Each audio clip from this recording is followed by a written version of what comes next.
Correct podcast contains information that may not be suitable for all listeners and is not recommended for everyone. Its topics are sometimes graphic and always a little bit edgy. So, unless you like getting calls from your school's counselors about Krampus like we do, you may want to send your kids off to go do something else for a little bit. But for now, go ahead and grab a drink and settle in. It's time for Mental Crack.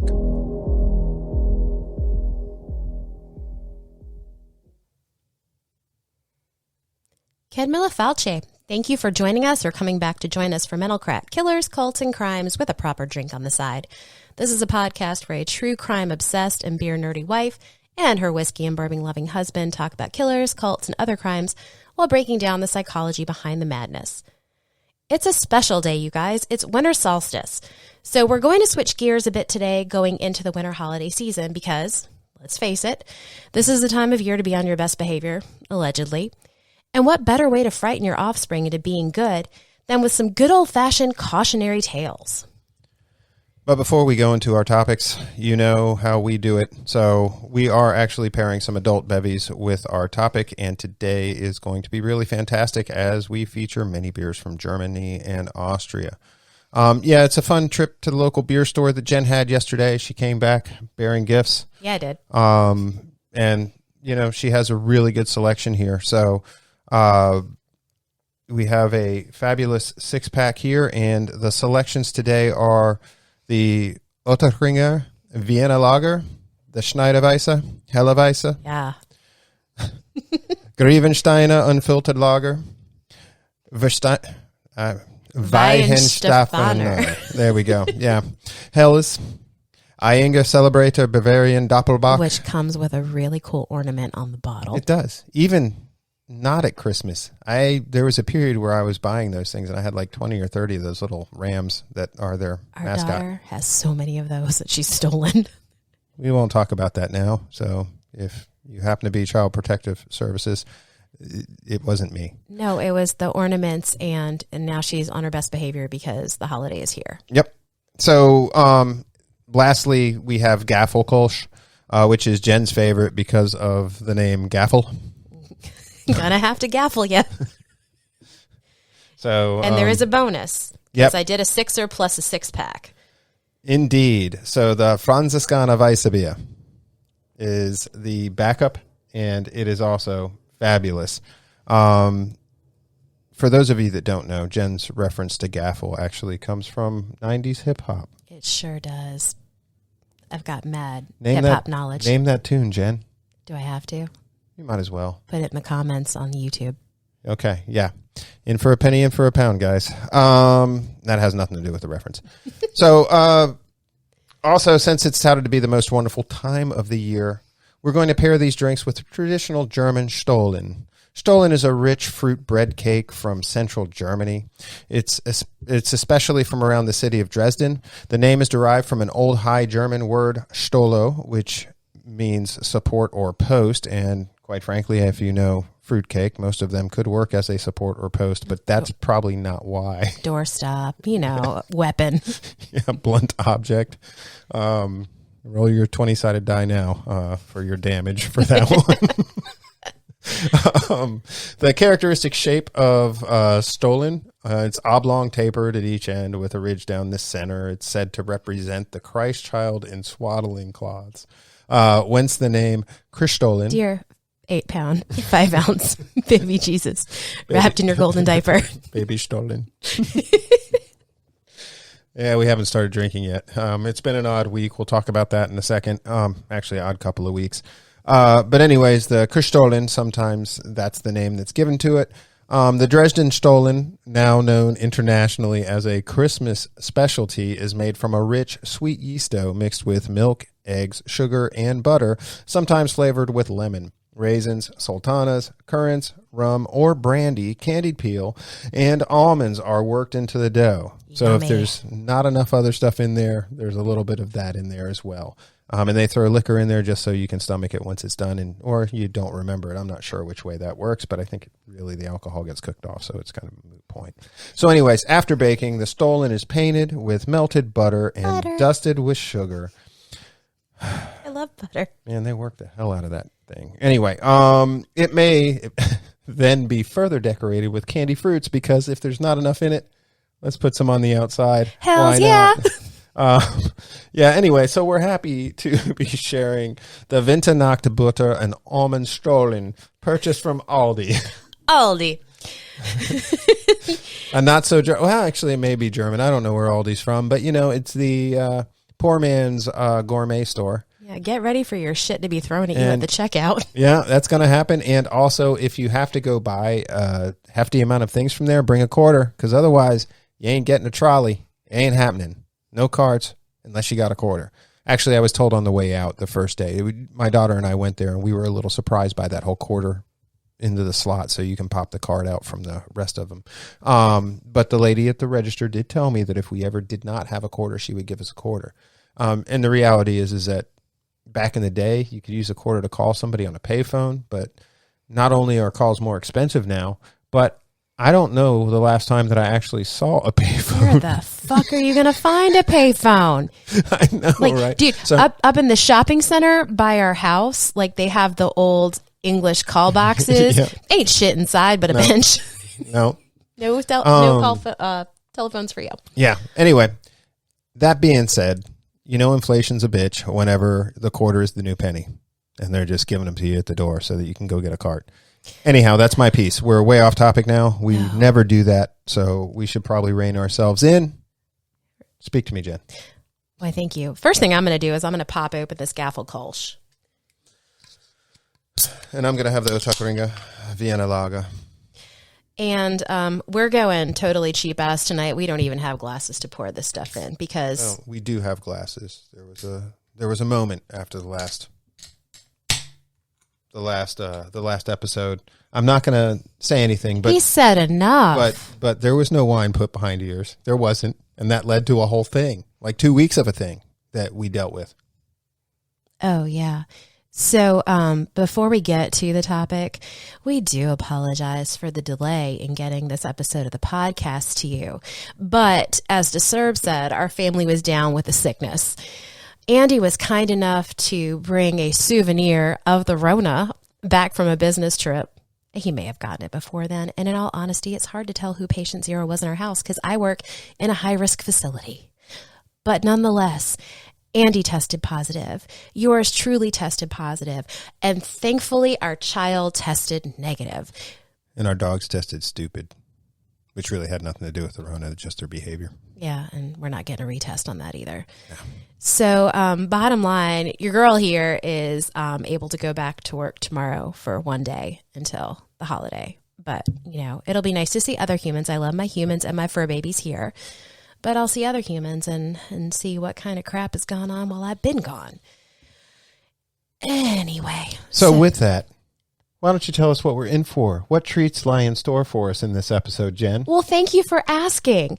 In this episode, we're going to cover the works of Heinrich Hoffmann, the folklore surrounding Krampus, and the abomination that is Elf on a Shelf. Take it away, Andrew. Yeah, so I'll talk a little bit about Heinrich Hoffmann here, just so that you guys can have some background. Heinrich Hoffmann was a German psychiatrist who had both a private practice and provided services in a pauper's clinic. So, those were big back in that time. He also worked at the Senckenberg Foundation. Sorry, I pronunciation is not really my strong suit, as you guys have noticed. I butcher everything. Come on, Duolingo, do your work. Yeah, I know. Anyway, but anyways, in the Senckenberg Foundation, he taught anatomy, and his combined pay was not really all that much. So when the previous doctor of the Frankfurt Lunatic Asylum retired in 1951, he was all too happy to take the position. Of course, he did so with no expertise in psychiatry at the time. However, he quickly became well versed in the profession. Publishing multiple articles in the field, his patients seemed to embrace his very sociable personality. Interestingly enough, data he collected regarding his patients indicated that up to 40% of the cases he covered, who would most likely meet the criteria for schizophrenia today, were discharged relatively quickly after a few weeks or months and remained in remission for years and even permanently. Yeah, as a psychologist, I can tell you in this day and age, medication compliance is always a tricky game when you're working with folks who legitimately meet the diagnostic criteria for schizophrenia or bipolar disorder or schizoaffective disorder, which is essentially the marriage of schizophrenia and bipolar disorder. And as you might imagine, as with a physical illness, one's often inclined to cease medication usage when symptoms abate. So I think of, how many of us don't go through that full course of antibiotics when we start feeling better following some sort of bacterial infection. So this girl right here applauds Hoffmann's success to the fullest. And Hoffmann was a modest man, and he would voice doubt that these successes were the result of any therapy that he may have provided. He did focus on pushing a new modern asylum building for all patients with access to lush gardens in the city's green belt. And he was successful in his endeavors. The new clinic was built at the site of today's Frankfurt University's Humanities Campus. The original building itself was demolished in the 1920s. And if you think about this, prior to Hoffmann's strong campaigning, people with severe and persistent mental illness were often subject to harsh, verging on inhumane treatment. There was significant overcrowding in facilities, and often to manage patient behavior, heavily sedating medication was regularly utilized, and before that was available, physical restraints were used. So no active treatment was offered to promote and contribute to any lasting successes with patients. And just so you know, more recently, similar efforts have been put forth regarding the care of older patients suffering from dementia and other types of neurological decline. In 1996, Thomas proposed the implementation of the Eden Alternative Model, which focuses on moving away from the institutional medical model of care into a constructive culture of the concept of home, wherein patients direct their own lives. The Eden philosophy is focused on the care of the human spirit as well as the care of the human body. Now, there's been minimal research on the practicality of the method, but without a doubt, it's a vast improvement in the quality of life of the patients that have exposure to it. And just speaking from somebody who's worked in different state facilities, I did work in a neuromed center that did have an entire unit that was created around the Eden philosophy. And, what you did see, which from a logistic standpoint that can be challenging, is having a lower census on that particular unit to kind of work within the model. And your staffing was different than it was on the other units.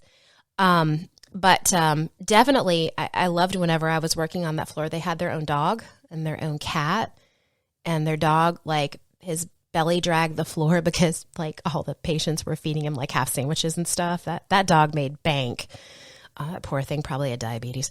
But in any case, that's just something to think about in terms of, people's efforts to improve quality of life for folks that are receiving those types of services. But back to the man and his epic work. Now, if, like me, you're a fan of The Office, you might recall Dwight's reading of Der Strewwelpeter, and this appears in Season 2, Episode 18, the Take Your Daughter to Work Day episode.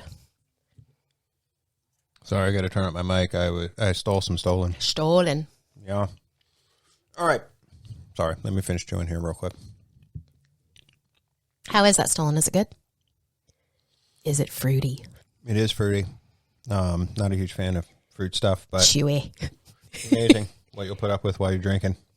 Yeah, sometimes it's good to have a little bit of sustenance, no matter how off the beaten path it is. Okay, so back to his seminal work, or one of his seminal works, outside of his would be his seminal work, yeah. Yeah. Der Strewwelpeter, roughly translated as shock-headed Peter, or slovenly Peter, or shaggy Peter, any of which. Raggy, was written in 1845. Nice. The book is comprised of 10 illustrated and rhyming stories, and these stories are generally about children. Each of these cautionary tales has a clear moral that demonstrates the disastrous and oftentimes exaggerated consequences of misbehavior. Der Strewwelpeter is one of the earliest books for children that combines the written work and illustration. It was a forerunner to the modern day comic book, which is cool to me because I like comic books. Yeah, it's pretty badass. Yep. You might have guessed by now that I'm a little bit of a geek. I've already talked about a 20-sided die, and now I'm talking about comic books. Moving on, Hoffmann wrote Strewwelpeter in reaction to the lack of good books for children. If you recall, in prior Mental Crack episodes, we discussed that the children's show Yo Gabba Gabba exists for exactly the same reason. basically what was available sucked. So a ingenious man that thinks a lot like I do, and he's a musician, so he decided he needed to make a children's show for his child. Much like that, Hoffmann decided that there really wasn't much out there, so he had originally intended to buy a picture book as a Christmas present for his 3-year-old son, but he made the decision to write and illustrate one on his own. So yeah, he basically jumped the shark on it, but I'm glad that he did. It's a great book. And in 1845, thanks to his friends, they persuaded him to publish the book anonymously with the title. I love this title. Get ready, guys. I'll do my best to read it. I'll butcher it while I go, though. But this is how you know that he was German. Lustige Geschichten und drollig Bilder mit what is it? Dreizig? No.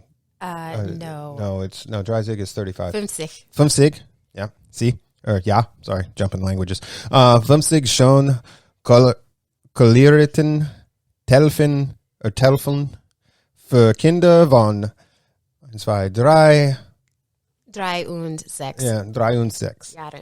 Jahren, which translates to the very creative title. Yes, this is how you know he's German. 1, it's very long, but 2, it translates to funny stories and droll pictures with 15 beautifully colored panels for children of 3 to 6 years.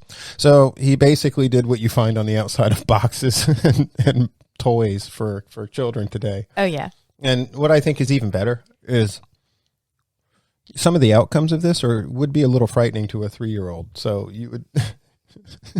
I love the way the Germans think. Yeah. The only way this could be more German is if they smashed all of that into a single word, like the Germans like to do, where they have their little sentence words that are basically all the adjectives and the noun crammed into a single word that basically also tells what it's doing. And if they did, that would be totally Perfektenschlag. That wasn't German. Anyway, moving on. The 3rd edition was published in 1858. Sorry, I jumped a little bit too far. So anyways, aside from that really long title, the book was actually quite cutting edge, as it was one of the first that used chromolithography. And that's basically a method of taking multicolored prints or making multicolored prints in books. And so they did this inside of a children's book, no less. And that made it rather unique for the time. And I'm sure that we have links to Strewwelpeter. Yes. And the Patreon page. Yes. Thank you. I got it covered. Thank you, Mr. Dallas. The 3rd edition published... Oh, my man. That's a different episode. The 3rd edition, published in 1858, featured the title Strewwelpeter, the name of the character in the first story. So actually, Strewwelpeter only shows up in the first story, but it's fine. It does a pretty good job encapsulating the feel of the book. And the book became quite popular among children throughout Europe and has been translated into several languages. As it turns out, Mark Twain wrote his own translation of the book in 1891, but because of copyright issues, Twain's Slovenly Peter was not published until 1935, which was 25 years after his death. He probably had something witty written up about it. You know, he came up with things like, I would never be a member of a club that would have me. So it's probably one of those things, they can't sue me once I'm dead kind of thing. Also, British twin illustrators Janet and Anne Graham Johnston. Man, that's a recurring name in our podcast, though it's not quite spelled the same. Provided new illustrations for an English translation published in 1950. Take it away, Jen. Tell us a little bit more about this. I would love to do that. Now, Der Strewwelpeter is known for introducing the character of the tailor, or the scissor man, to Western literature. Some researchers now see the stories in the book as illustrations of many child mental disorders that we know about today. In 2018, the British Journal of Psychiatry makes mention of Strewwelpeter, noting that, quote, even though Strewwelpeter is no longer customary childhood reading, it continues to exert an influence in today's culture and represents a remarkably insightful early Victorian portrayal of childhood psychopathology, identifying syndromes that now appear in the diagnostic manuals. The Tale of Fidgety Phil offers a classic description of an attention deficit hyperactivity situation, not only its symptoms, but the family conflicts that can be aroused by it. Johnny had an air can be interpreted as a representation of ADHD or petit malabsence, which is a seizure that causes one to blank out or stare into space for a few seconds. They are also referred to as petit mal seizures. Children with an eating disorder that proved to be fatal, as noted in Augustus in the Soup, pyromania, which appears in Harriet in the Matches, and cruel antisocial behavior, which is the story of Cruel Frederick, are included, along with stories depicting dissocial, racist behavior, and thumb-sucking. And now we present to you our dramatic, semi-dramatic readings of a few of the tales presented in Heinrich Hoffmann's Der Strewwelpeter. So settle in and enjoy the ride. All I was going to say is that I'm pretty sure some of the mispronunciations I'll come up with will be dramatic. Yes. Wonderful. Perfektenschlag. Jen, why don't you read us the title? I would love to. And before I start, I do want to say that the copy of Der Strewwelpeter that we have is actually the English version. But in the very back, it does have the translation in German. And Andy and I kind of played with the idea of reading the German and thought that that was really cruel and unusual punishment for all of our listeners to endure. Yep. Because, while ich spreche ein bisschen Deutsch. Ein bisschen Deutsch. I'm not very good at it. No, we're just not. Maybe for another time, maybe. But I present to you the title work, Strewwelpeter, which is Shock-Headed Peter. Just look at him. There he stands, with his nasty hair and hands. See, his nails are never cut. They are grimed as black as soot. And the Slavin, I declare, never once has combed his hair. Anything to me is sweeter than to see Shock-Headed Peter. That slobby little boy. Oops, sorry. And we're going to actually read to you 5 of these, so we're going to be taking turns. I'm old and I should have brought my glasses. I thought the same thing about myself. Let's see how this goes, kids. Sit back. Enjoy the ride. Do you want me to hold that over here for you? No. Oh, nice glare there. Anyways, so here is Cruel Frederick. See, a horrid, wicked boy was he. He caught the flies, poor little things, and then tore off their little tiny wings. Actually, it's just tiny wings, sorry. He'd kill the birds and broke the chairs and threw the kittens down the stairs. Good Lord, he's vicious. And oh, far worse than all beside, he whipped his Mary till she cried. Cruel Frederick was a jerk. It's a dick. Yeah, I think we know somebody to be visiting Cruel Frederick. It's true. Foreshadowing. Good Lord. There's more. And while Jen's reading this one, I'll go grab my glasses so I don't ad-lib on the next one. Sorry, guys. Do you want me to jump in on Cruel Frederick so you can get your glasses? I already read Cruel Frederick. No, wasn't there more? Oh, Is that maybe. I don't know. That's how bad glasses get. Yeah, well, it's good Lord. It might be short. Might be. Oh, no, there's more. Oh, good Lord. This may be an edit moment. Let me go grab my glasses. It could be. Are you sure? Because I can pick up. Okay, you can pick up. Enjoy the humor of my old man eyes. Everyone. When you get there, it won't be funny. Trust me, you guys. It's still humorous. All right. The trough was full, and faithful Tray came out to drink one sultry day. He wagged his tail and wet his lip, when Cruel Fred snatched up a whip, and whipped poor Tray till he was sore, and kicked and whipped him more and more, that little asshole.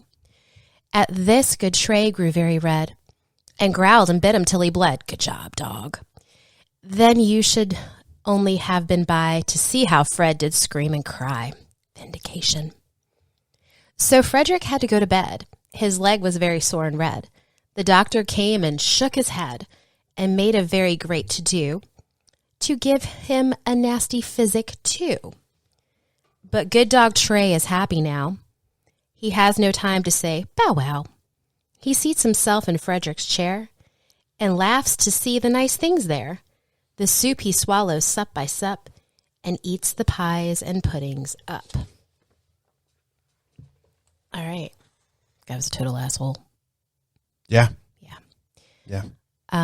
Can I read the story of Little Suck-a-Thumb? Please read the story of Little Suck-a-Thumb. Which was...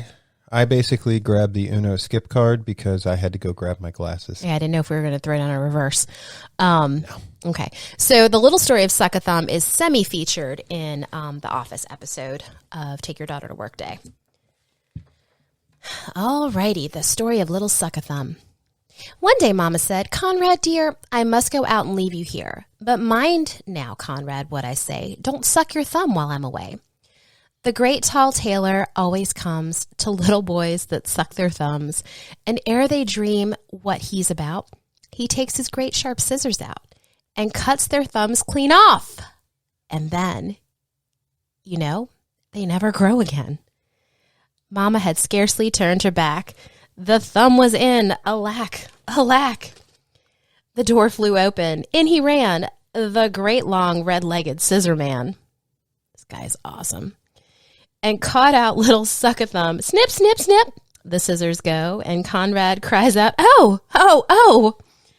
Snip, snip, snip. They go so fast that both his thumbs were off at last.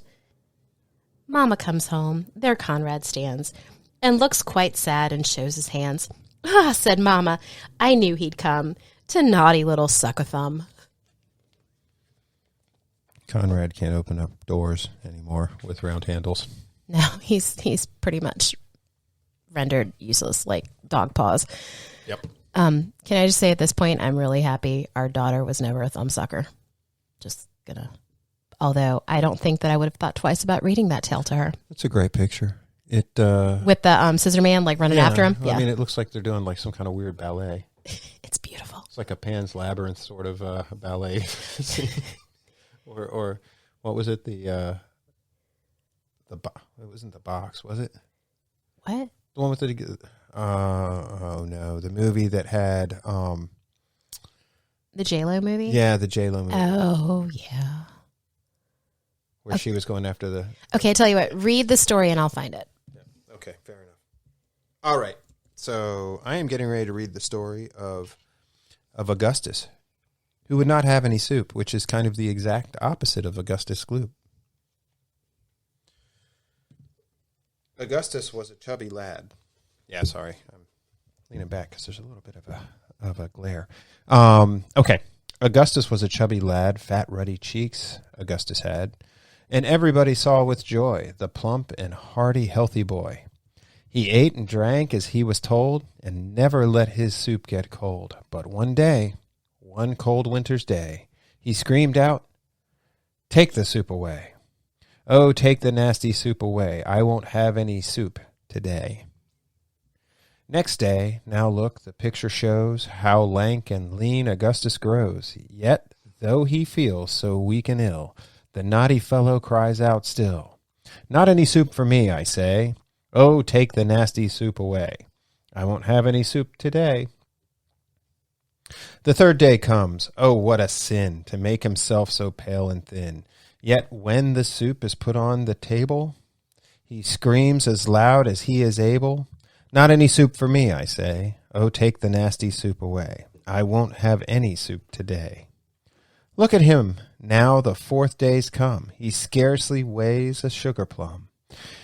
He's like a little bit of bread, and on the fifth day, he was dead.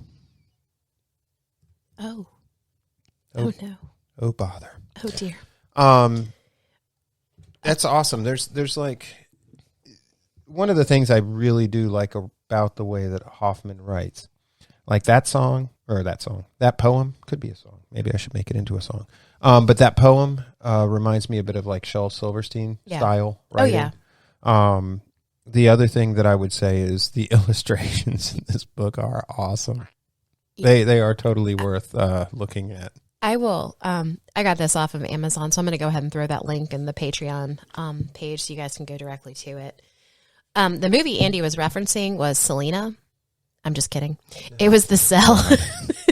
It took me forever in the list of best J-Lo movies, which we know Gigli was not on. The Cell probably wasn't a best J-Lo movie. I think it was artistic, though. Yeah, well, no, it was just kind of like Guillermo del Toro style, Pan's Labyrinth style, in your face, shock graphic kind of things.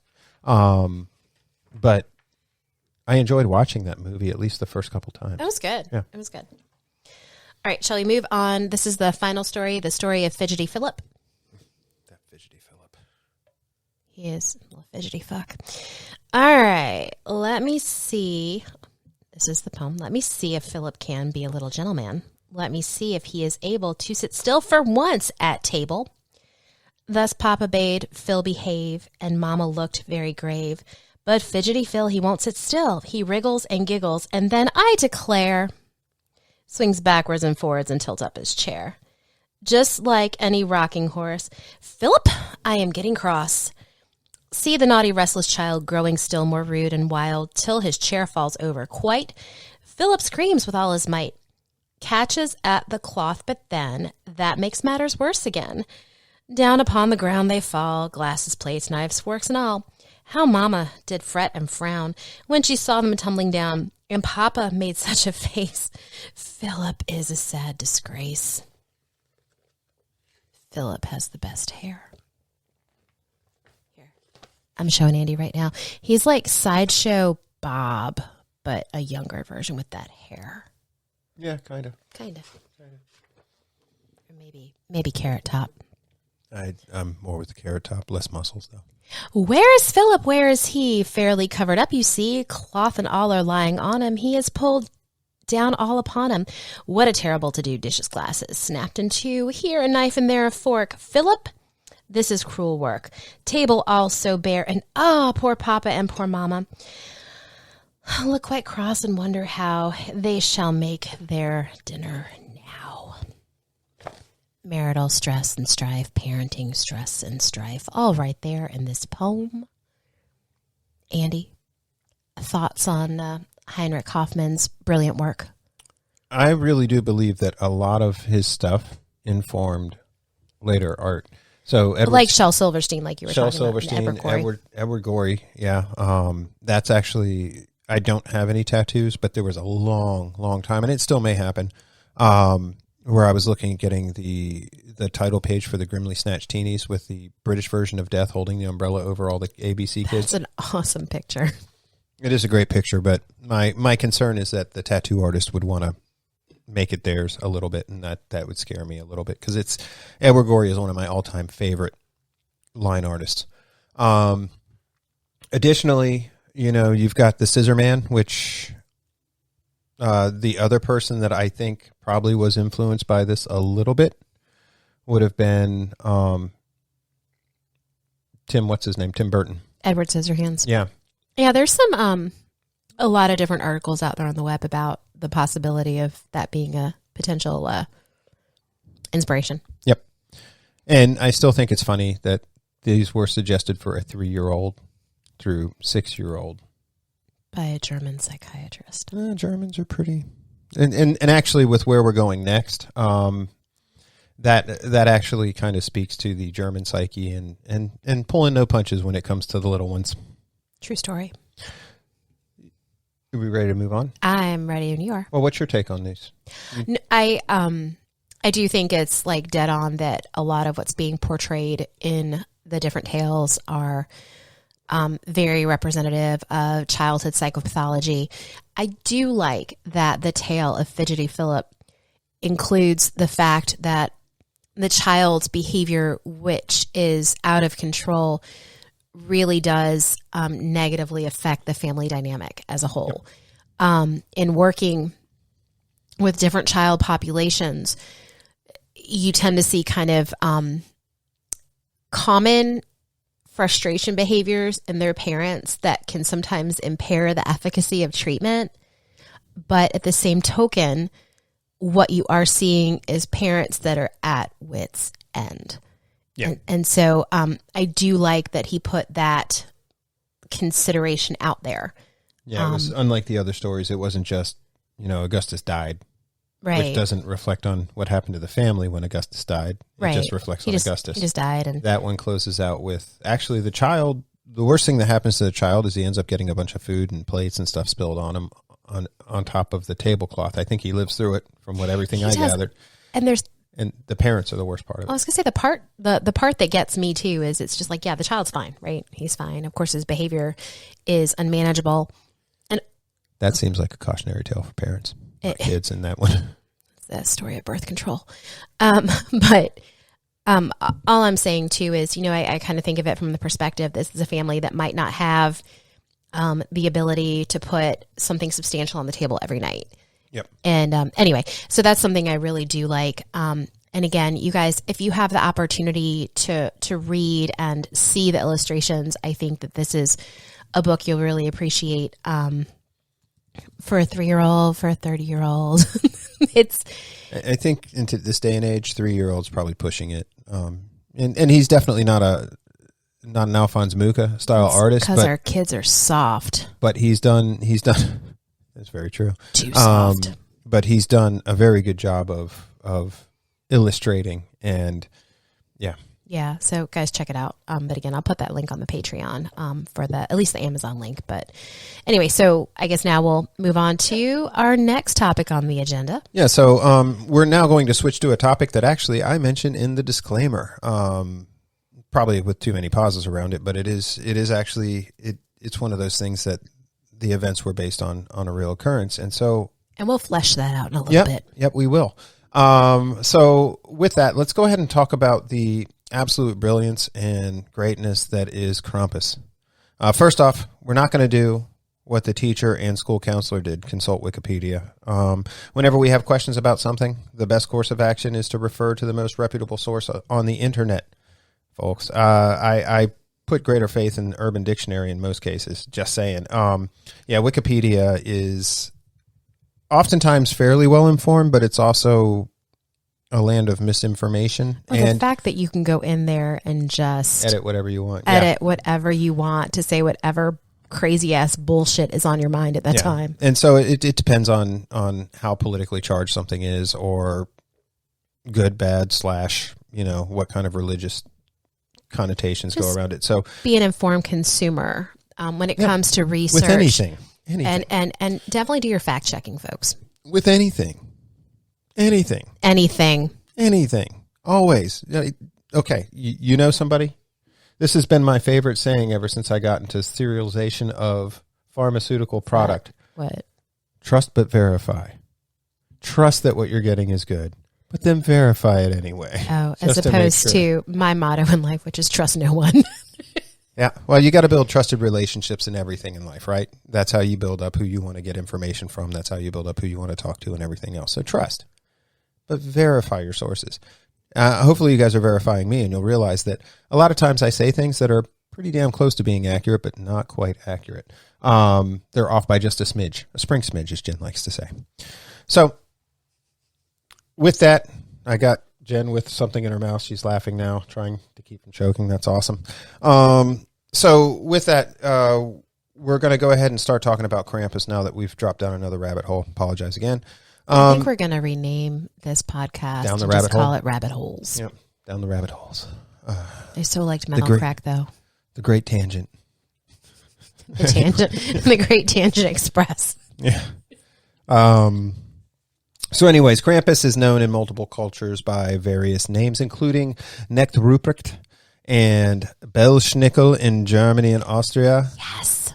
Yeah, you guys who watch The Office. I watch The Office basically via osmosis walking through the room. So I know that Belschnickel exists. Yes. And there's other spellings like this is like Pelsnickel and stuff. There's like all these variations of spellings like based on the region. Like Strewwelpeter. And his different little iterations. Anyway, so Belschnickel is in Germany and Austria. Hans Trapp and Pierre Foutard. That's Pierre, like father. Yeah, Pierre Foutard in France. En France. Yeah. So if he is not, and actually, unfortunately for him, as we all know, if he's not a naturalized resident, doesn't own land or anything else, he's not allowed in France right now. So the children are safe. That sucks a giant nut for him, though. France is locked down again. So there you go. Omicron has shut it down. Anyway, as well, there are other names. Perkten, Zwarte Piet, probably. Schmutzli. That's going to be my new pet name for you. Schmutzli, Zwarte Piet. Oh, my little Schmutzli. Schmutzli. And then Klaubeuf. is the dark companion of so basically he's the dark companion of Saint Nicholas, which is really what I know Krampus as the guy who cleans up the rough people before, or gets rid of the rough edges before Santa actually comes through. Thins out their numbers. Yep. So anyways, the traditional European, so St. Nicholas is the traditional European winter bearer of gifts, and he's also the patron saint of children. St. Nicholas rewards the well-behaved children with modest gifts on December 6th, which is something my family still does. Usually it's, mandarin oranges. Well, first off, tangerines. While St. Nicholas normally would put these items in shoes, my amazing mother-in-law, Andy's mom, hand knit all of these gorgeous stockings, and she started making those decades ago. And so in those every year, we get a mandarin orange, we get nuts, like an assorted nuts that we have to crack open ourselves, because you got to put some work into this. Yeah. Chocolates, a banana, usually like a small gift. So we'll get socks. And then with that, we get an advent calendar. I think you guys got hats one year. I think so. The women folk got hats. And then as a tradition in Andy's family, we always get what the White House ornament is for that year. And also in Andy's family, traditionally, that is the day the tree is put up and folks come by to decorate it. Yep. It's a great time. Pre-corona. It was, my mom's real big on getting the family together, which I'm down with. Now she is the keeper of great traditions, and I respect the shit out of that. Yeah, so that's what St. Nicholas does. And when my dad plays St. Nicholas, he throws open a kitchen door or a front door, throws a bag in, blows a whistle, shakes some bells, this and has then happened drives during off. Corona. And he, I'm sure, is laughing maniacally the whole time that he's doing it. It just makes him so happy, man. He's happy to be a papaw. Yep. He is. He loves being a papaw. Which is weird, because I will not work on vehicles with that guy anymore. He is like the sky is blue with his language while you're getting told to push the effing pedal. Are you pushing down the goddamn pedal? If you ask, would you please push down the pedal? God damn it, this thing. If you ask any member of Andy's family, like, what the worst possible situation is, everybody consistently, without consultation prior, will say it is working on a car with my father-in-law. What I would tell you is, there's a lot of things I like doing with my dad. Bleeding brakes, it's not one of them. So anyway. It's not good for everybody's mental health. Now from that St. Nicholas on to this one. The last piece that I have about this St. Nicholas, Jen has moved on to the Schneiderweisse. I'm doing the Schneiderweisse Helle Weisse beer. Nice. All the Weisse. So anyways, St. Nicholas Day is traditionally December 6th. So that means December 5th is the day that Krampus takes out the riffraff. And again, if you're an Office fan, and this has become a Dwight episode of Mental Crack, in season 9, their Christmas special, which is entitled Dwight Christmas. Dwight dresses as Belsnickel to gather his coworkers in a circle to determine who is impish and who is admirable.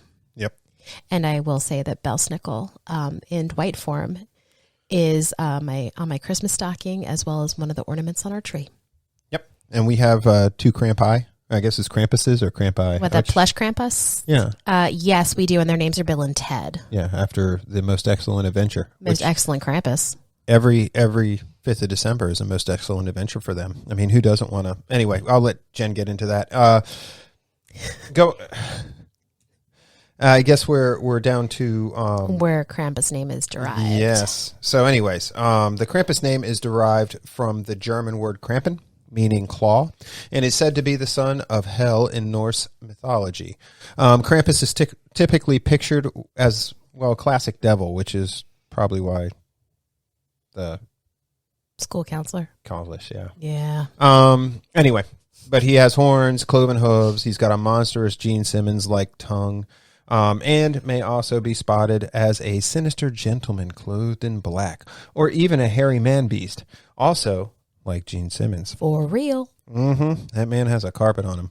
Anyway, he punishes the naughty children. Another Shaggy reference. Zoinks.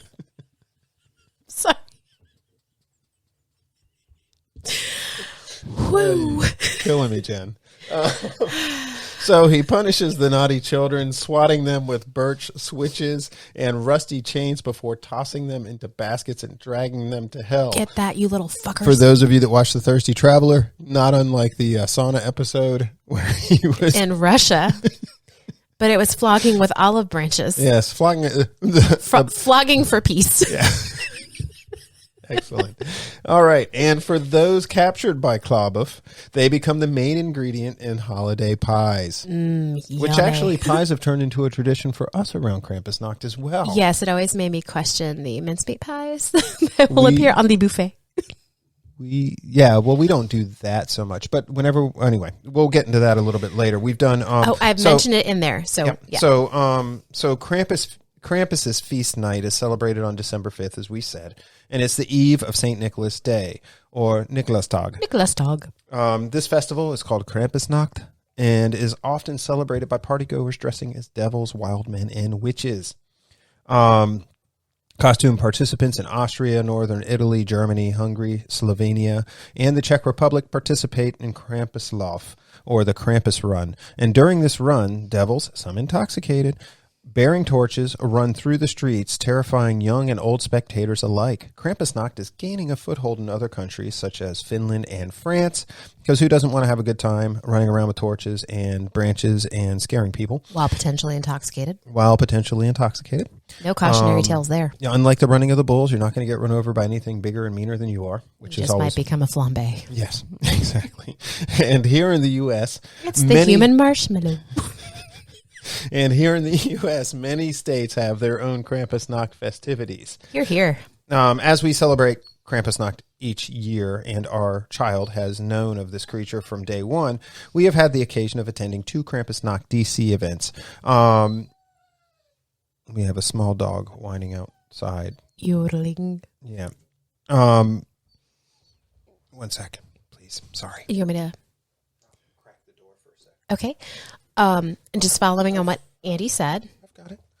Both of these amazing events were in DC, and go back to Andy. Yeah, so they're basically what they're for is to accept charities for local or donations for local charities. For the first one, we were greeted by an Elvis Krampus as soon as we rove, and it was kind of nice because both Jen and I grew up. Jen grew up at the tail end of the 80s/90s punker era, and then I was actually in the heart of it with my first actual ever concert I went to was Circle Jerks, MDC. Circle Jerks just came back through. You knew that, right? Yeah. Suicidal Tendencies, TSOL. I'm trying to think who else was there, but it was like 5 bands, and it was an awesome night. Anyway, so the reason I bring that up is that a lot of the people that are working this, that are plainclothed, are actually punkers and the like. Andy's dog is trying to kill everything. So this event is actually held at the Gallery O on H in DC. So when we had Elvis Krampus actually greet us at the car with a winter fairy, Elvis gave us a cassette of one of his greatest hits, like a legit cassette. And we still have it, of course. And then Kiddo received snowflake ornaments and candy from the fairy, and so it was definitely a go. Another thing we got when we went in were naughty and nice stickers to either protect ourselves from Krampus or to encourage shenanigans. Andy's dog is losing her shit. Well, it's because we have food in here and the door's closed and there's lots of long cables, and she just tried to take everything off the table over on my side. So that's kind of my fault because I'm letting the cables hang. We'll just press onward. So, yep, that's what I'm doing. So if you hear the whining in the background, think about children getting taken by Krampus. My dog would be one of them. Yes. Sorry, I'm just going to, yeah. So we were at the children's activities. Yeah. So anyway, so there were fun children's activities such as coloring, face painting, and craft making. There was a live DJ who spun some really great music, and we drank some craft DC brews, obviously. What is it? DC Brow is a sponsor every year. Yes. Santa and Miss Claus joined the party, and we're happy to meet with kiddos to hear their Christmas wishes. There were fire dancers. These guys came from Peculiarity Productions. Yep, and awesome. Krampuses walked around in all types of unique costumes, which later... with later participation in a costume contest that was judged by Santa and Mrs. Claus. But before the event, Sabine wrote a letter to Krampus, and she passed it to her favorite one before the night was over. And then the night ended for us with a parade around the Arts District, led by Batala Washington, which is an all-women Afro-Brazilian drum corps. And that's actually, they're really great. You can go find them on IG or any of the other social. They have their own webpage, and I went ahead and put that on the Patreon page because they're amazing. And we've bumped into them several times, actually. One of the times we went in the middle of the summer, we caught a practice of them. We were up there for Veterans Day, one of your meetings. That's and right. we had gotten off the metro and just heard the drums, and then we hung out for a while watching them across the street from where they were doing their practice. It was amazing. So after we do the walk with the Afro-Brazilian Drum Corps, known as Batala DC, there is a 21 and up dance party, which means the night ends for us. Yeah, and when later on maybe we'll get to participate in that. The second year was just as awesome. So Sabine had her face painted to look like Pennywise the clown, and she and her newly made friends got a front row seat for the Fire Dancers, Peculiarity Productions again. We met several of the organizers, including the main Krampus in charge. And Sabine was reunited with her favorite Krampus, and she got a big furry hug. He remembered her from the year prior, giving him a note. And the festival didn't disappoint at all. And we closed out the night with the big party drum fest parade. And if you are ever in the area, Dangerously Delicious Pies, go there. You will thank us. They do sweet and savory pies, and they are fucking amazing. We got to know them the first time we went to Krampusnacht because Andy bought 5 million raffle tickets at $1 a piece. Well, not really 5 million. What a killer prize box that included a gift card or a gift certificate for Dangerously Delicious Pies, one for sushi, and which having just drunk a decent amount of craft beers, we walked across the street because it is across the street from Gallery. O1H, and picked up a bunch of pies. Amazing. What was the pie that we brought home? That was, we had two, but the one that really sticks out in my mind was the sausage pie. No, I'm talking about the sweet, was it a peanut butter pie? What was it that we brought home? And we sat there like beasts, man. We were mauling this pie, and Andy went downstairs and got us all milk. It was awesome. It's like at 2 a.m. Yeah, 2 a.m. in the hotel room. Responsible parenting. It was St. Nicholas Day, and actually that was just Krampusnacht. Well, that was Krampusnacht, but at 2 a.m. it would be St. Nicholas Day. Why not have some pie and some milk? And if I'm not mistaken, was that the night that Beanie found that St. Nicholas visited us in the hotel? Yes, it was brilliant. So, I don't know. It was probably like a peanut butter, almost like a fudge. It kicked ass. It was crazy. Anyway, but seriously, it was very go good. there. I think they have other locations, but I'm sorry, the DC one is just near and dear to my heart. They don't ship yet. And the other thing I'll say is, so Gallery O&H is in what's known as the Atlas District, which is as with most gentrified areas, a decent number of hipsters, but it actually has a pretty hardcore grouping of punkers and others that actually run it. So yeah, they're people that I get along with, like artists and punkers. Fuck the hipsters with the hipsters and neck braces. That was a different DC trip. I brought it up. That was our I'll find a baby picture. moon. I'm gonna find that picture and we can post it. I do have a picture of a hipster wearing a sweater looking like the chick from 16 Candles. Or no, Pretty in Pink. Oh no, that was 16 Candles. Yeah, 16 the chick Candles, in the headgear. Yeah, he totally was looking like that. Okay, should we get back on track? We should. Okay, so going back to the history of Krampus, it would seem that it all began with the European practice of mummery during the winter solstice tens of thousands of years ago. Way back when. Villagers would dress as animals and mythic figures to parade and perform often humorous plays, and the most common figures of these rituals were Old Man Winter and the Horned Goat Man. So Saint Nick or Santa Claus and the devil, Old Nick, Krampus, as the opposing characters. Krampus's frightening presence was suppressed for many years. The Catholic Church forbade the raucous celebrations. And fascists in World War II Europe found Krampus deplorable because it was considered a creation of the Social Democrats. Okay. But Krampus is again gaining popularity, and over the past few years, with people searching for ways to celebrate the Yuletide season in non-traditional ways, hey, why the fuck not go to Krampusnacht? So here are some key dates in the Krampus timeline. In 2000 BC, Enkidu appeared in the Epic of Gilgamesh. This is the earliest appearance of a wild man in literature.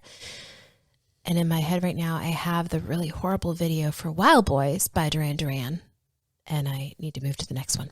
You do. Save yourself. I will. Thank you. 600 BC, in the book of Daniel in the Old Testament, King Nebuchadnezzar is punished by God for his pride, and he is turned into a hairy beast like Gene Simmons.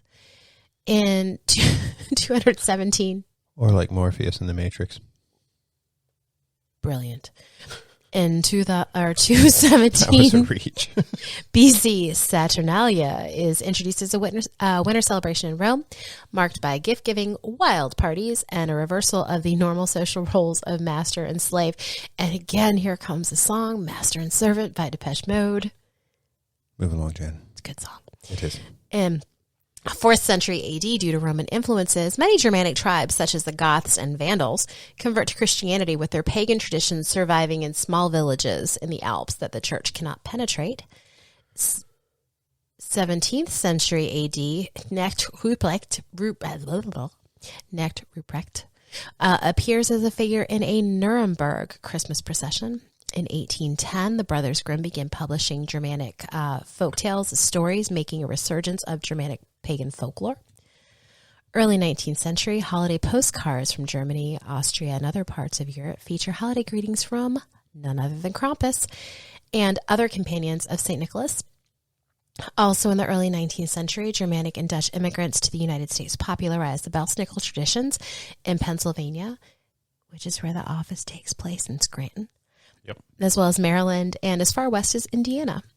In 19th century New York City, the emergence of the American Saint Nick, a.k.a. Santa Claus. He was based on the Dutch St. Nicholas, but he also embraced many elements of pagan winter solstice traditions. He did switch out the white bishop ensemble for a red suit, and instead of his staff and horse, he hired a reindeer to pull his sleigh. And rather than on December 6th, he did his thing on Christmas Eve. He also tried to make an example out of misbehaving children by leaving a lump of coal in lieu of presents, but he ended up slacking off. Enter Krampus. In 2004, Blab magazine published a collection of vintage Krampus postcards from the turn of the 19th century. Oh, those things are amazing. In 2004, the Venture Brothers of Adult Swim fame feature Krampus in a Christmas special. In 2007, Supernatural features an evil Krampus character. In 2009, Krampus visits Stephen Colbert on The Colbert Report. And 2011, A Krampus Carol by Anthony Bourdain is gifted to the world. We put the link on our Patreon post. It is awesome. You should watch it. You will thank us. In 2012, The Office airs Season 9 Christmas special entitled White Christmas, in which he dresses as Belsnickel and determines whether the years of his coworkers have been impish or admirable. And in 2013, Krampus appears in the television show Grimm. And actually, last night we watched an episode of Bob's Burgers, and I don't know the year it came out, but it was the Krampus was the Bleakin. Yep. It was the Bleakin, which was a bird-like creature, and it was stealing all the kids' toys. That was the idea behind the Bleakin. It looked like it was wearing like a Spanish flu mask. It was interesting. Sort of, yeah. Yeah. But anyway, so yeah, Krampus is alive and well in pop culture. I'm going to hold that burp. Thank you. Yeah, it's fighting its way. That being said, all hail Krampus. What can I say? For real. All right, so that's Krampus. And finally, this elf on a shelf crap. Apparently, the elf on a shelf is touted as Santa's best friend, which we all know is a lie because his best friend's Krampus. But the so-called elf on a shelf tradition comes from a book written in 2004 by the mother-daughter team of Carol Abersold and Shonda Bell. Upon Bell's suggestion that they write a book about an old tradition of an elf sent from Santa who came to watch them over Christmas time. This elf on a shelf is considered a scout elf sent to, yes, I said it, infiltrate homes and creepily hide there to watch over the children's behavior. Little Big Brother then flies back to North Pole once everyone has gone to bed to report to Santa the activities, good and bad, that have taken place throughout the day. And then before the family awakens each morning, the elf returns from the North Pole and hides, each time in a new location. Apparently, the scout elves get their magic by being named and loved by a child all while being a total snitch. And we know how it goes. Snitches get stitches. The magic can disappear if the scout elf is touched. So the rule for the elf on a shelf states, and I quote, "There's only one rule that you have to follow, so I will come back and be here tomorrow. Please do not touch me. My magic might go, and Santa won't hear all I've seen or I know." I would have been touching an elf. And not inappropriately. By touching, I mean I'd pick it up and throw it across the room. Wring its neck. Damn straight. It wouldn't be going back to Santa. It would be going back to Santa in a casket. That sucker be coming in behind enemy lines. And I'm home in a body bag. Although, break his leg, Johnny. Sweep the leg. Although families are told not to touch their scout elf, they can speak to it and tell it all their Christmas wishes so that it can report back to Santa accurately. The fucking sigh. The story ends on Christmas Day with the elf leaving to stay with Santa for the rest of the year until the following Christmas season when it goes back out snitching like a bitch. Good riddance. Take your insanely creepy ways and line of overpriced merchandise with you, motherfucker. And thank goodness there are voices of reason. Here are a few critics of this elf on a shelf joker. Are we ready, folks? You ready, Andy? I'm just sitting over here eating. Okay, cool. I'm enjoying my time with you. All right, so Kate Tuttle, who is a columnist for The Atlantic, says it's, quote, a marketing juggernaut dressed up as a tradition, unquote, whose purpose is to, quote, spy on kids, and argues that one shouldn't bully one's children into thinking that good behavior equals gifts. Preach on, sister. A Washington Post reviewer, Hank Stover, describes the concept as, quote, just another nanny cam in a nanny state obsessed with penal codes, unquote. Dr. David Kyle Johnston wrote in Psychology Today that this is a, quote, dangerous parental crutch, unquote, with much the same reasoning as what he terms the Santa lie. I'm going to pause here for a minute because our daughter is conducting her research this year. She's almost 10. And the question of whether or not Santa exists is serious this year. And she has her friends that are of her own age that truly believe Santa Claus is happening. And she has her friends that truly believe that Santa Claus is just a myth. So anyway, she has this insanely cool scientific method where she is collecting bits and pieces of all the wrapping paper that we have in the house. Because what usually happens is we wrap the Santa gift in a different paper. So she's collected all of her samples so that she can determine if Santa is real or not. And her scientific method was posted in a 4-page manifesto on her door. So we'll let you know how that turns out. Also, Professor Laura Pinto suggests that it conditions kids to accept and conform to the surveillance state, and that it communicates to children that, quote, it's okay for other people to spy on you, and you are not entitled to privacy. What'd you get? The Gravensteiner. The Gravensteiner. Yeah. Nice. It's the unfiltered lager. All right. Which means it's a cloudy beer, most likely. Cloudy. Professor Pinto also argues that, quote, if you grew up thinking it's cool for the elves to watch me and report back to Santa, well, then it's cool for the NSA to watch me and report back to the government. The rule of play is that kids get to interact with a dollar video game or what have you, but not so with Elf on a Shelf. The rule is that you don't touch the elf. Think about the message that sends, unquote. God, I love these people. So to all of you fine people I've just referenced, thank you so much. Elf on a Shelf is utter bullshit, and it often gets assumed that all families use this as a means to correct child behavior during the Yuletide season. And that brings us to the disclaimer at the beginning. Yes. So during the more or less the shelter in place season for child education. So Beanie was here for all of third grade for the most part. For all of third grade. Yeah. And the end of second grade and all of third grade. That's right. Time flies when you're locked in a house. Damn straight. But she was here. And so those of you that know my daughter know that she's fairly social, and she's, I'm sure right now, bummed out in her room because she's not part of this podcast. But to put her, basically with two fuddy-duddy parents in a house, and while we're her friend, is he talking about us? While we're her friend, it's not the same as her getting, a peer relationship that's nobody, more than just online. Nobody could argue that. And so really what she knew from me, because I was at I guess it's now my previous job. Huzzah. Official. But at my previous job, basically I was running anywhere between 45 and 50 meetings a week, because what happened is when everybody else sheltered in place, instead of having water cooler time, you ended up getting your calendar booked by people that wanted to work, or that wanted to talk to you, either the people that work for you or otherwise. So every minute of my day was blocked up. So really what Beanie knew of me was me walking in there and telling her to get off of YouTube. But during that period where her teachers didn't get to know her outside of her class and didn't get to do anything as far as getting to know her just as a person, this is where things started to bubble up. And I think what it felt like for the teachers, excuse me, was that there was a disconnect. And our daughter truly attended the bare minimum. Like, I'm an essential employee. I have to go to my work every day, even when 2/3 of my caseload is down with the sickness. So what we had was a situation where every morning they would meet for a morning meeting on Zoom or Google Classroom or whatever, and or Google Meet, I guess is what it is. And they would kind of have a discussion point.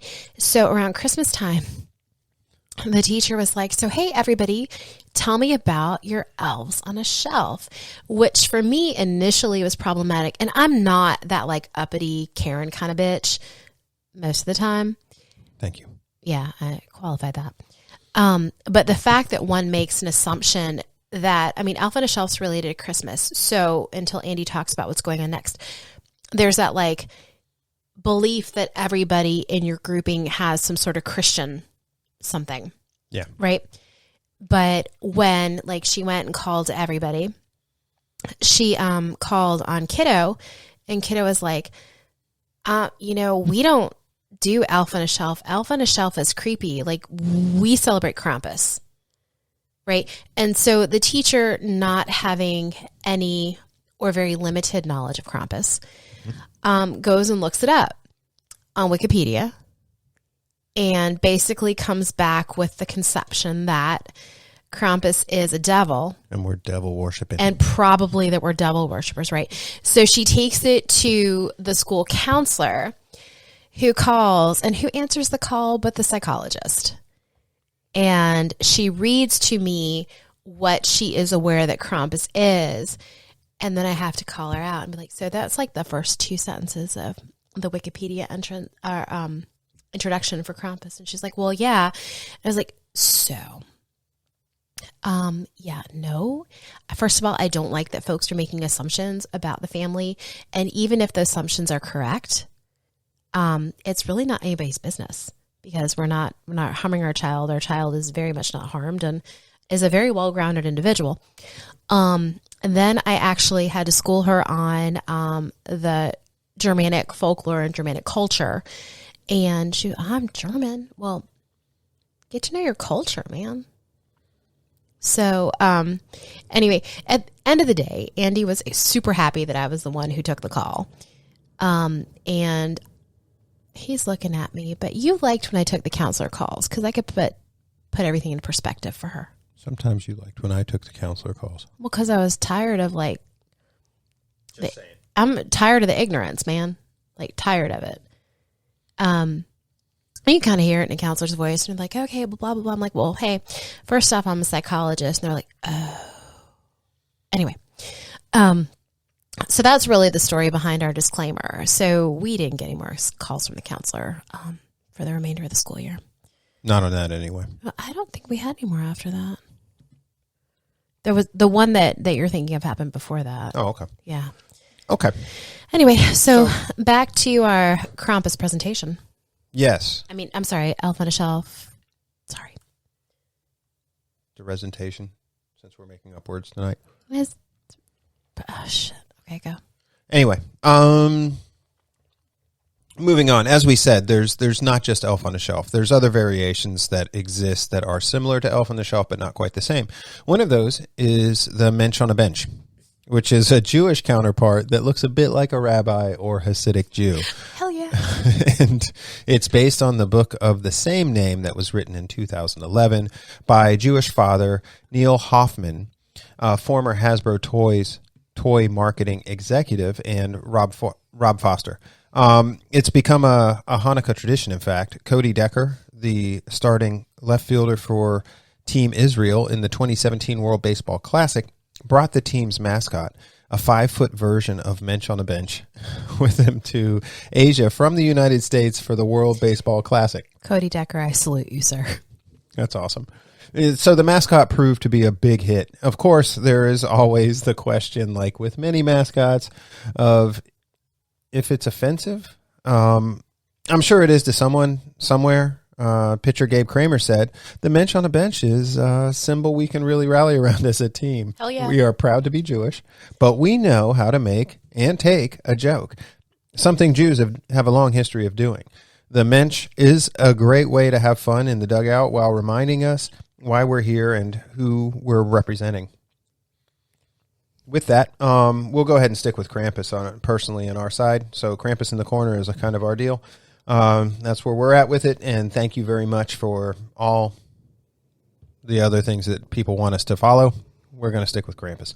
Krampus, his general message is pretty much the way, short and sweet, and he's kind of lives by my motto, which is let people know where you stand. Don't be a dick. And basically that's it. There's one rule in life. Don't be a dick. Damn straight. Yep. Seriously. Nobody wants to get cooked into a pie. No. Clap off. So there we have it, the cautionary tales. So you better watch out, better not cry, better not pout, or express any emotions if you want to get some gifts. Let that be a lesson to you. So tune in next time as we discuss a fun little cult that can help you achieve your New Year's resolutions. And it should be a good time because you know how we do. Moving on to our shout outs. Let's go through the shout outs. Our kiddo, who's our creative consultant, our cover art designer, our professional dog wrangler. Yep. The Gilson Foundation. Why? Because we love them. We actually spent a good deal of time on the phone. Actually, Jenn was spending some time on the phone Andy with took it over. The president and CEO, and I kind of came down and started talking as well. Then Beanie came down. Before we knew it, it was a family affair talking to the Gilson Foundation. And again, we love them. And wow. And we got to watch how to make a stellar White Russian several times. Yes. And oh, hey, Christina, your Christmas trees look amazing. Yeah, they are awesome. They actually, so the Gilson Foundation has 3 trees in its house. One's devoted to Disney, and the other ones are all themed as well, I believe. And they sit in various places: the foyer, the office. I don't remember where the third one was. Christina's office, the foyer, and then there's another one. I can't remember where. Yeah. It's in like the living room. Yeah. So we spent some time talking to Gavin. I had a scotch and a bourbon, and he had a lot of White Russians. It was 3 a.m. over there, so good man. He's permanently. He's not permanently, but he is on vacation for Christmas from now until after the New Year. And he works the evening shift, so his body's readjusting too.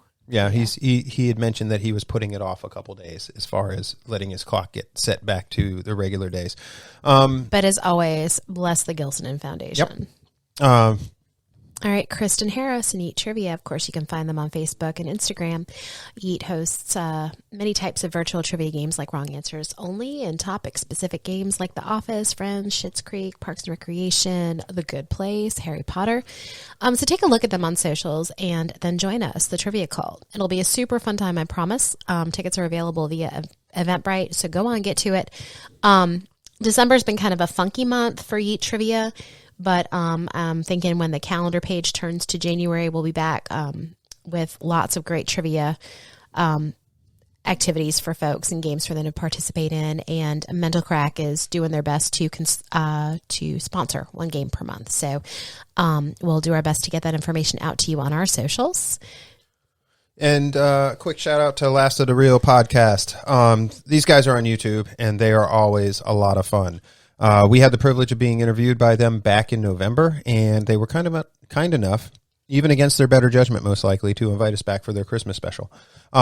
We do hope to have them on our show soon. We actually do have something that we're looking at that geographically sits near them. They are in Jamaica, and not to give too much away, but they are a blast to talk to, and it's just a bunch of good friends getting together and spending some time together.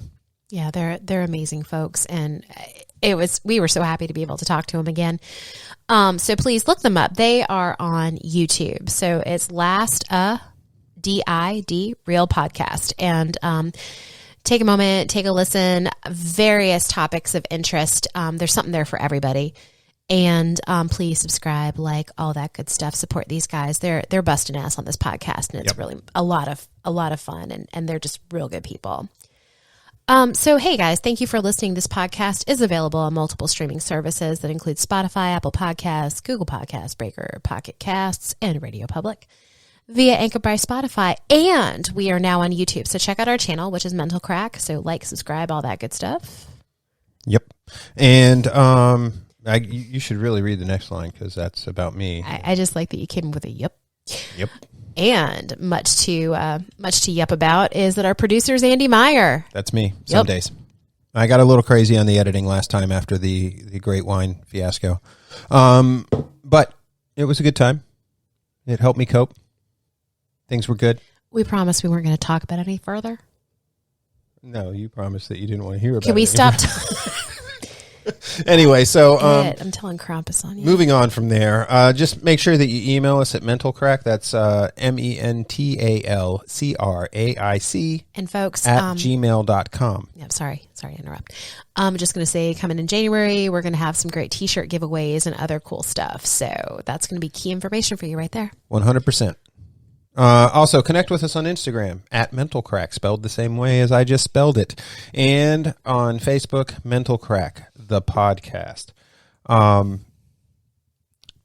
ahead, Jen. Visit our Patreon page for access to sources cited in the preparation of this case, and consider becoming a patron of the show. Now, remember, our Patreon page, any of our resources, any of the mentions that we have here today are not pay for content. They're available to the general public. And again, thanks for listening to Mental Crack. We'll check you next time. And then the only thing I wanted to say is Merry Christmas to everybody. Happy holidays. If you don't celebrate Christmas, don't get mad at me for saying Merry Christmas. Everybody should be able to do whatever the hell they want to do without everybody getting offended all the time. So for those of you that don't celebrate Christmas, happy holidays. For those of you that do, Merry Christmas. Jen, since this is your brainchild, take us out. Gruß von Krampus. Happy holidays. A blessed winter solstice to you. And sláinte, bitches.